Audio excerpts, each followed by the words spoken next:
네, 나와 공동체 두 번째 시간 쓰디쓴 과정이 시작되다라는 제목으로 하나님 말씀을 나누겠습니다. 어떤 명제 하나를 이야기한다면 오늘 이런 걸 가지고 시작을 해보고 싶은데요.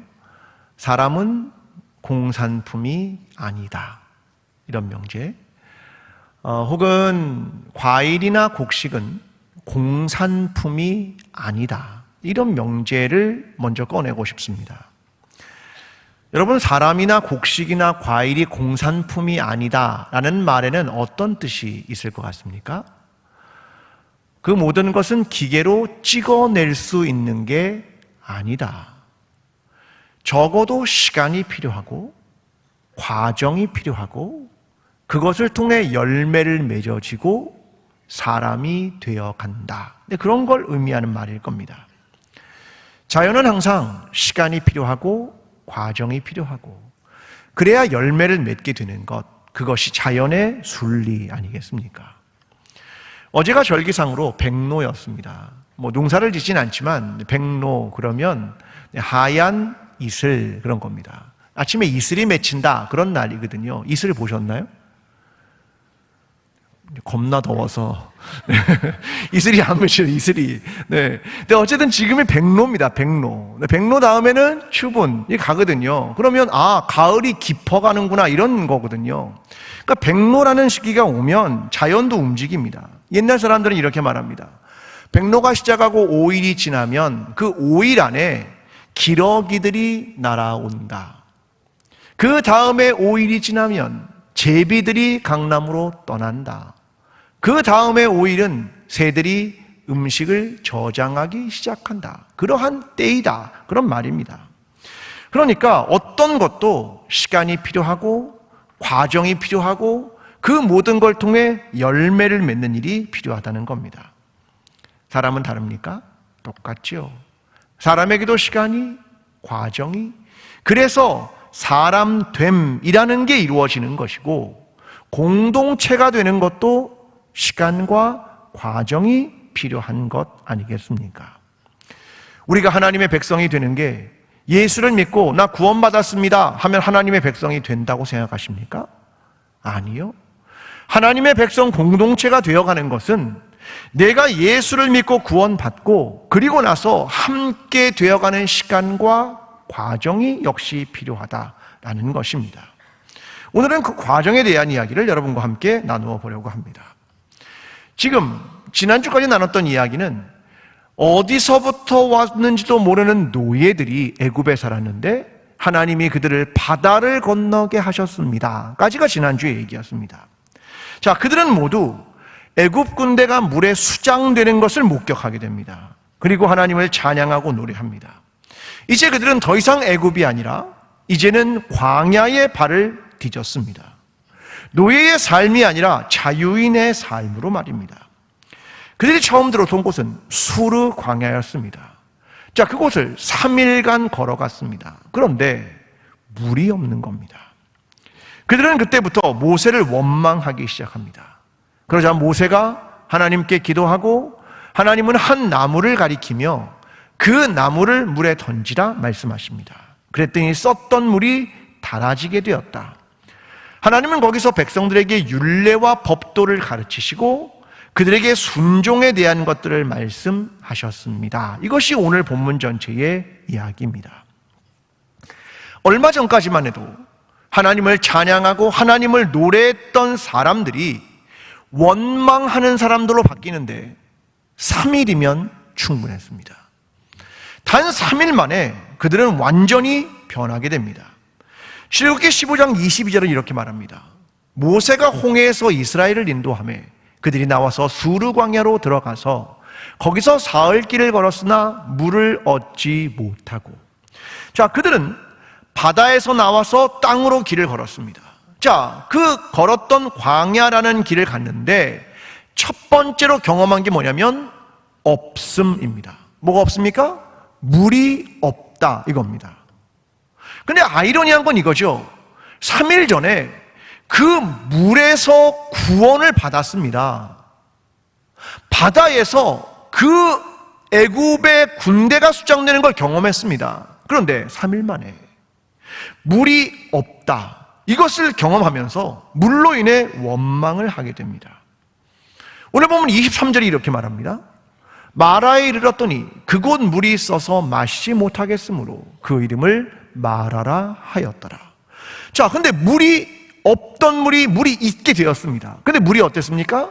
썼다. 쓴 물을 경험하게 되었다. 마실 수가 없게 되었다. 물이 없었는데 이제는 물이 생겼는데 그걸 마실 수 없는 쓴 물이다. 자, 이걸 경험하게 된 겁니다. 그들의 첫 번째 반응은 무엇입니까? 원망입니다. 원망했다. 모세를 원망했다. 이렇게 기록하는 겁니다. 여러분, 우리는 삶을 살아가다 위기들을 경험합니다. 그 위기에 많은 것은 없음 아니면 부족이라고 하는 겁니다. 마치 오늘 물이 없는 것하고 똑같은 상황을 경험하게 됩니다. 근데 문제는 지금 이곳은 광야라는 사실입니다. 광야는 하늘과 땅 이외에는 없다. 이 말은 우리가 할 수 있는 것이 없다는 겁니다. 그 예레미야 2장 2절은 광야에 대한 이런 말을 우리에게 해주고 있습니다.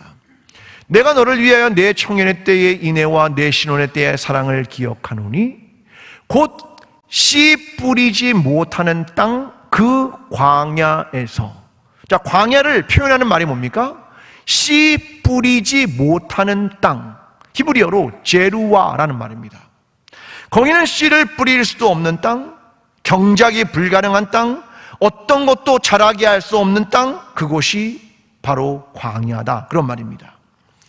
그들은 그 광야에서 물이 없었기 때문에 하나님을 원망하게 되었고, 그들은 이러한 원망을 하도 많이 해서 후대의 역사는 고린도전서 10장 10절에 후대에서 그 광야의 시대를 보고 이렇게 말합니다. 그들 가운데 어떤 사람들이 원망하다가 멸망시키는 자에게 멸망하였나니 너희는 그들과 같이 원망하지 말자. 광야에서 매일같이 한 게 뭐냐면 원망, 불평 이런 겁니다.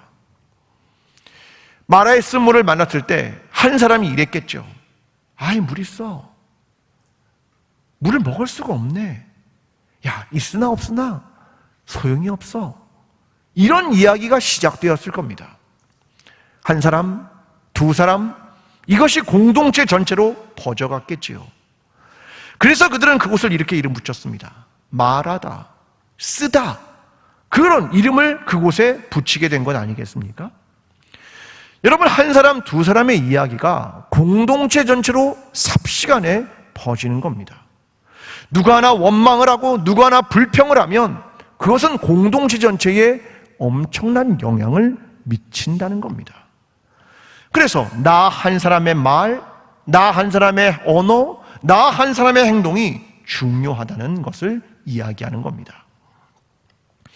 한동일 씨의 로마법 수업이라고 하는 책이 있습니다. 여기에 보면 페르소나에 대한 이야기를 합니다. 자, 페르소나는 뭐냐면 원래 옛날에 연극을 했을 때 목소리를 확성해주는 가면을 페르소나라고 말합니다. 자, 모든 사람에게는 페르소나가 있다, 이렇게 말하죠. 이게 뭐냐면 가면이 있다, 그런 말입니다. 자, 그런데 이 가면은 어떤 가면이냐면 모든 사람은 사회적 지위 때문에 갖는 가면이 있고 자기 역할 때문에 갖는 가면이 있습니다. 그러니까 우리는 아버지나 어머니로서의 가면을 가지고 있고, 내가 직장에서 사장님이면 사장님으로서의 가면을 가지고 있고, 교회 장로님이면 장로님으로서의 가면을 가지고 있다. 그런 얘기를 하는 거하고 똑같습니다. 자, 그래서 우리의 목소리, 시선, 표정, 사회적 정체성, 이런 모든 것을 다 페르소나, 이렇게 이야기하는 겁니다. 한 개인의 특별한 어떤 그것을 의미하는 말이겠죠. 그런데 에마누엘 레비나스라는 사람이 이런 얘기를 합니다. 모든 사람은 얼굴을 가지고 있습니다. 각자 얼굴을 가지고 있죠. 그런데 그 얼굴은 자기의 것이지만 다른 사람을 향합니다. 맞는 얘기죠. 여러분, 얼굴이 누구 겁니까? 제 거죠. 그럼 제 얼굴이 여러분 겁니까?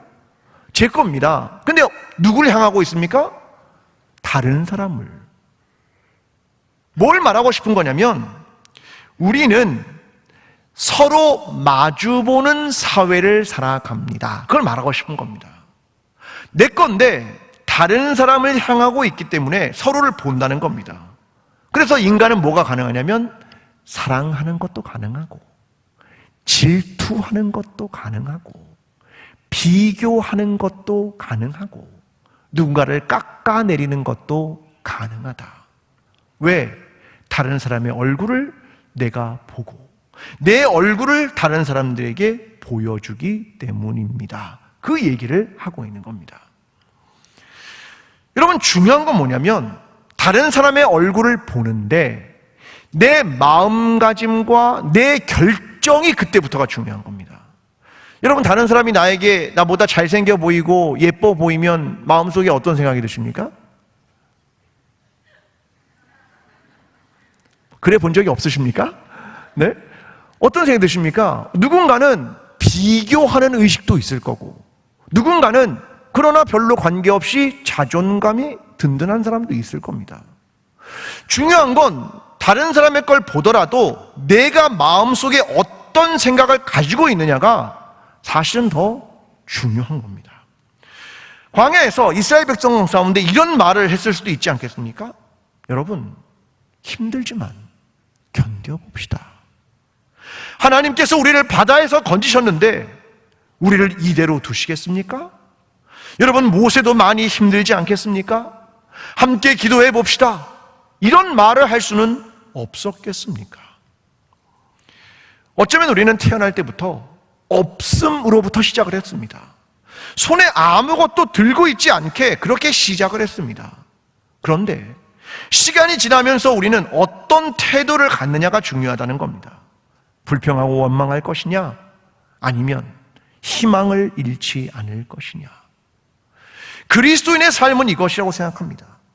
때로는 우리의 삶에서 없음을 경험하기도 할 것이지만 끝까지 희망과 하나님을 의지하는 것과 하나님 앞에 드리는 기도를 붙드는 것, 질투와 미움이 아니라 사랑과 평화를 위해 살아가는 것, 우리가 서로 마주보고 얼굴을 마주보는 사회를 살아가지만 선한 영향력을 미치며 살아가는 것, 이것이 그리스도인과 그리스도의 공동체가 아니겠습니까?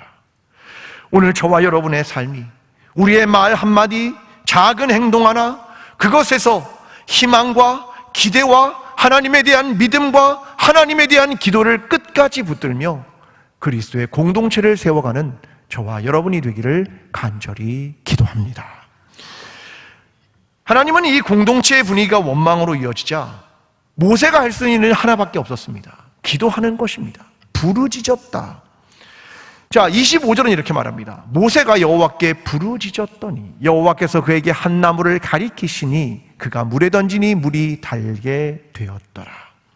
자, 하나님은 한 나무를 가리키시고 그걸 던지라고 하니까 쓴 물이 달게 되었다, 이겁니다. 여러분, 모세가 뭔가를 던진 경험이 하나 있습니다. 뭘 던졌습니까? 뭘 던진 게 하나 있었습니다. 오기 전에 자기의 지팡이를 던진 적이 있었죠. 출애굽기 7장에 던지니까 뭐가 됐습니까? 지팡이가 뱀이 되었다. 던지는 겁니다. 자, 이번에는 한 나무를 던지는 겁니다. 하나님의 역사의 시작입니다. 그랬더니 어떤 결과가 나냐면 쓴 물이 달게 되었다. 여러분, 이것은 질적인 변화입니다. 쓴 물이 달게 되었다. 여러분, 어디서 많이 들은 내용 아닙니까? 어떤 내용을 들으셨습니까? 예전에 비슷한 내용. 예수님의 첫 번째 기적입니다. 가나안의 혼인잔치에서 어떤 일이 생겼습니까? 물이 변하여 포도주가 되었다. 질적인 변화가 이루어졌다는 겁니다. 주님은 항아리에 문을 채워라, 그리고 나누어주라 그랬더니 물이 포도주가 되었다는 겁니다. 근데 그 물이 어디서 가지고 물인 줄 압니까? 결례를 위해 사용했던 물입니다. 다른 말로 하면 문 앞에다가 큰 항아리를 놓고 물을 채워놓습니다. 왜냐하면 이스라엘은 건조하니까 샌들을 신고 다니니까 발이 더러워지죠. 그러니까 들어올 때 그 항아리에서 물을 떠다가 발을 씻는 물입니다. 근데 예수님이 그걸 떠다가 나누어주라 했더니 좋은 포도주가 되었다, 그 얘기죠. 만약 여러분에게 누군가 물을 떠다 줬는데 발 씻는 물을 쏟아 줬습니다. 아, 참 맛있네. 그러고 드시겠습니까? 아니죠. 근데 왜 가능하냐면 질적인 변화가 있기 때문에 가능하다는 겁니다. 이건 이거하고 똑같습니다. 애굽의 노예로 살았던 그들이 하나님의 백성이 된다. 이건 질적인 변화입니다. 노예들이 하나님의 백성이라는 존재가 된다. 이건 질적인 변화입니다. 여러분, 하나님의 일하심은 무로부터 유를 창조하는 거죠. 그러나 인간은 유로부터 유를 창조합니다. 근데 방향은 두 가지가 있다고 생각합니다. 하나는 양적인 변화고 하나는 질적인 변화입니다. 사람들은 자꾸 출애굽한 사람이 60만 명이다, 장정만, 그 이야기를 하죠. 약 200만 명, 양에 관심을 갖습니다. 그러면 하나님의 놀라운 역사로 광야에서 숫자가 늘어나서 한 1000만 명쯤 됐습니까? 가나안에 들어간 건 몇 명입니까? 장정만 60만. 40년이 지났는데 숫자의 변동이 없습니다. 뭐의 변동이 있습니까? 노예가 하나님의 백성이 되었다. 그 질적인 변화가 일어난 공간이라면 광야입니다. 만약 하나님의 놀라운 역사라면 그랬겠지만 생각을 해보면 애굽에서도 양적인 성장이 있었습니다. 야곱의 약 70명 정도의 가족이 들어가서 400년을 조금 넘게 있으면서 숫자가 200만이 나왔으니까 엄청난 양적인 성장이 있었다는 겁니다. 그런데 하나님의 관심은 별로 거기에 있지 않습니다. 한국교회는 지난 오랜 세월 동안 양적인 성장을 자랑했습니다. 한국 인구의 4명 중에 1명은 기독교인입니다. 이런 자랑을 했죠. 우리는 이런 생각을 합니다. 과연 그것이 전부였을까? 한국교회는 가장 빨리 추락하는 교회입니다. 한국 사회는 GDP가 늘어나고 1인당 3만 불 넘으면 행복할 줄 알았습니다. 그런데 한국은 세계에서 자살률 1위 국가입니다. 1년에 13,000명이 넘는 사람이 생명을 끊습니다. 행복한 나라입니까? 젊은이들이 왜 결혼하지 않을까? 왜 자녀를 낳지 않을까? 왜 교육의 문제는 이럴까? 여러분, 양적인 성장이 우리에게 그것을 만들 수 있을까? 아니라는 겁니다. 하나님의 관심은 뭐냐면 질적인 변화를 경험하고 있느냐? 예수 그리스도를 믿은 너희가 하나님의 백성으로 변하고 있느냐? 이게 하나님의 관심이라는 말입니다. 여러분, 오늘은 한국 교회가 잊어서는 안 되는 날입니다. 오늘이 며칠입니까? 9월 10일. 한국 교회가 절대로 잊어서는 안 되는 날이 바로 오늘입니다. 1938년 9월 9일부터 9월 15일까지 장로교가 총회를 열었습니다. 둘째 날인 9월 10일 하나의 결의를 하게 됩니다. 그 결의의 내용은 신사참배 결의입니다. 오늘은 대단히 수치스러운 날이고 회개를 해야 하는 날이기도 합니다. 평양노회장 박영률 목사가 평양노회, 평서노회, 안주노회 연합대표로 신사참배를 결의하자는 제안을 했고 총회는 즉시 가결했습니다. 총회자는 성명서를 이렇게 발표합니다.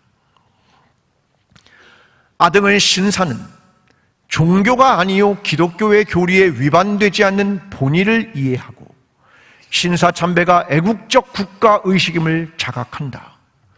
그러므로 이에 신사참배를 솔선여행하고 나아가 국민정신동원에 참가하여 비상시국하에 있어서 총후 황국신민으로서 적성을 다하기로 기한다. 소와 13년 9월 10일 조선예수교 장로회 총회장 홍택기. 그들은 총회를 열고 이것을 결의한 이후에 12시에 바로 평양에 있는 신사에게로 가서 참배를 하고 2시까지 돌아와 다시 통회를 속회합니다. 저 사진이 장로교 대표들이 신사를 참배하는 바로 그 장면입니다. 여러분, 우리가 속한 전남노회, 우리 교회가 모교회로 있는 전남노회는 어떠했을까요? 하나도 다르지 않았습니다. 당시 27개의 노회 중에 유일하게 전남노회는 신사참배의 결의의 내용을 총회에 보내서 총회록에 기록된 노회가 전남노회입니다. 그들은 이렇게 이야기합니다. 광주 사교회 도회당과 목포 양동교회의 당회는 헌의안을 받아 다음과 같이 보고하나이다. 신사참배는 국민정신 통일의 순연한 국가의식이므로 본 노회로서는 혼연히 참배함이 당연한 국가의 의무인 동시에 교회 지도상 선명한 태도인 줄을 아오며, 이게 전남노회의 결의입니다. 과연 무엇일까? 왜 이러한 일이 일어났을까 생각해 봅니다. 그 당시 있었던 김양선 목사는 이것이 강요에 의한 것임을 이야기합니다. 그들은 세 개의 조건을 내걸고 여기에 대한 것들을 사람들에게 미리 공지했습니다. 세 개의 조건이 이렇습니다. 1. 총회에 참석하면 신사참배가 죄가 아니라는 것을 동의할 것. 2. 신사참배 문제가 상정되면 침묵할 것. 3. 상기양안을 실행할 의사가 없으면 총대를 사퇴하고 참석하지 말 것. 그 자리에는 경찰들이 총회장에 깔렸습니다. 경찰 지도부는 앞쪽에, 정복을 입은 사람들은 또다시 앞쪽에, 수많은 사복을 입은 경찰관들이 그 안에 있었습니다. 결국 그들은 신사참배를 결의합니다. 해방 이후 추록한 성도들, 신사참배를 반대한 성도들이 추록을 하게 되었습니다. 그때 총회장 홍택기 목사가 이렇게 말합니다. 투옥된 성도들 힘드셨죠. 밖에서 남아있는 우리도 힘들었습니다. 어이가 없습니다. 도대체 무엇을 결의하고 어떤 일을 했는지에 대해서 아무런 얘기가 없습니다. 총회가 신사참배 결의를 이후에 취소하지만 총회는 회개한 적이 없습니다. 오히려 교회는 돈과 교회에 있는 종을 거두어서 일본 군대의 무기 자금을 헌납합니다. 1942년 전투기 이름 하나가 이렇게 정해집니다. 조선 장로호. 그리고 목사들은 시국 강연회를 다니며 젊은이들을 전쟁터로 나아가야 한다고 강연을 시작합니다. 이게 그 당시 한국교회입니다. 가만히 생각해 봅니다. 저는 이 모습이 애굽의 노예와 하나도 다르지 않다고 생각합니다. 채찍에 굴복한다. 그들은 말했겠죠. 힘든 시간이었습니다. 노예도 힘듭니다. 중요한 건 뭐냐면 힘들었는가에 대한 문제가 아니라 당신은 노예입니까? 자유인입니까? 거기에 대한 이야기입니다. 힘에 굴복하는 것, 그것은 노예들이 하는 일입니다. 우리가 잘 아는 말 중에 인간을 의미하는 말이 있습니다. 호모라는 말이죠. 호모 사피엔스. 다 이 호모라는 말은 원래 인간을 가리키는 라틴어입니다. 그런데 로마에서는 이 호모가 노예라는 말로도 자주 사용되었습니다. 호모의 복수인 호미네스라는 말은 어떤 말이냐면 집단적으로 황실 관료나 고급 관료에게 종속되어 따라다니는 사람을 호미네스라고 불렀습니다. 그러니까 아무런 의식도 없이 권력의 힘의 원리에 따라서 살아가는 사람들, 깨어있지 않은 사람들, 권력과 사회 분위기와 상황에 안주하는 사람들, 당신은 노예입니다. 그런 말입니다. 여러분, 우리가 아는 복음은 무엇입니까? 구원이죠.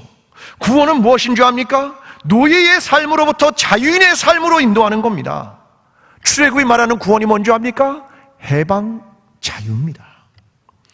숫자가 아니라 하나님의 백성다운 질적인 변화가 있느냐? 그걸 묻는 겁니다. 세상의 노예, 돈의 노예, 권력의 노예, 힘의 원리가 지배하는 세상 속에 너희는 출애굽했느냐?